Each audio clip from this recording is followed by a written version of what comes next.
In this guide, I'm going to show you guys how can you access Prime Video on the StarHub TV Plus box. Let's get started.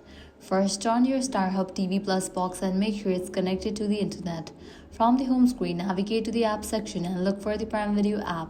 If you don't see it on the home screen, you can also search for it in the list of installed apps. The StarHub TV Plus box is based on Android TV, so it supports the Prime Video app. Next, open the Prime Video app.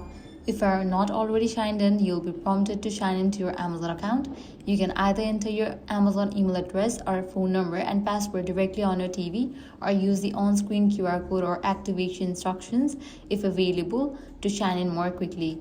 Once you have successfully signed in, you'll have access to your Prime Video library. Browse through movies, TV shows, and Prime originals, then select the title you want to watch and press play. If the Amazon Prime membership is active, you'll be able to stream all content included with your subscription. If you rent or purchase additional titles, they will also appear in your library.